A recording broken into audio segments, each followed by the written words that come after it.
Mandara news, ತಾಳ್ಮೆ, ನಿಷ್ಠೆ, ಧೈರ್ಯ ಸದಾ ನಿಮ್ಮೊಂದಿಗೆ. ವೀಕ್ಷಕರೇ, ತಾವು ನೋಡ್ತಾ ಇದ್ದೀರಾ ಮಂದಾರ ನ್ಯೂಸ್ ಕನ್ನಡ. ತಾಳ್ಮೆ, ನಿಷ್ಠೆ, ಧೈರ್ಯ ಇವೆಲ್ಲ ಇದ್ರೆ ಮಾತ್ರ ಇಂಥ ವಿಡಿಯೋಗಳನ್ನ ಮಾಡಿ ಪೋಸ್ಟ್ ಮಾಡಕ್ ಸಾಧ್ಯ.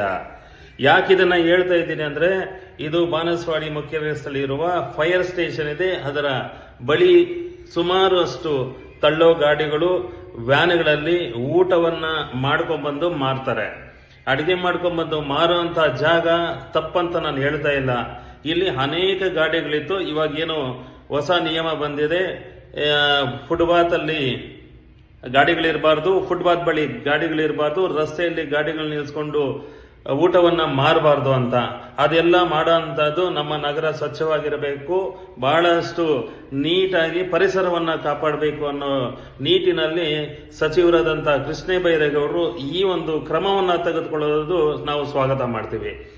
ಮತ್ತೆ ಇಲ್ಲಿ ಬಾಬಾ ಸಾಹೇಬ್ ಅಂಬೇಡ್ಕರ್ ಅವ್ರನ್ನ ಇಟ್ಟು ಅವಮಾನ ಮಾಡೋದು ಎಷ್ಟು ಸರಿ ಅನ್ನೋದನ್ನ ನನ್ನ ಪ್ರಶ್ನೆ.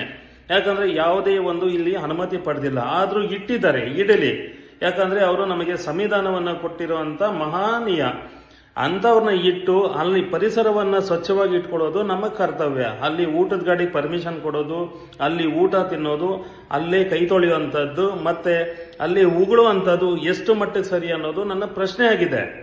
ಇದಕ್ಕೆಲ್ಲ BBMP ಅವರು, GBA ಅವರು ಮತ್ತೆ ಸ್ಥಳೀಯ ಯಾರೆಲ್ಲ ನಾಗರಿಕರು ಇದ್ದಾರೆ, ಇದನ್ನ ದಯವಿಟ್ಟು ಗಮನ ಹರಿಸಿ ಅಲ್ಲೇ ನಮ್ಮ ಪರಿಸರ ಮತ್ತೆ ನಮ್ಮ ಬಾಬಾ ಸಾಹೇಬ್ ಅಂಬೇಡ್ಕರ್ ಅವ್ರನ್ನ ಗೌರವ ಕೊಟ್ಟು ಅಲ್ಲಿ ನಾವು ಸ್ವಚ್ಛವಾಗಿ ಇಡುವಂತ ಕೆಲಸ ಮಾಡಬೇಕು.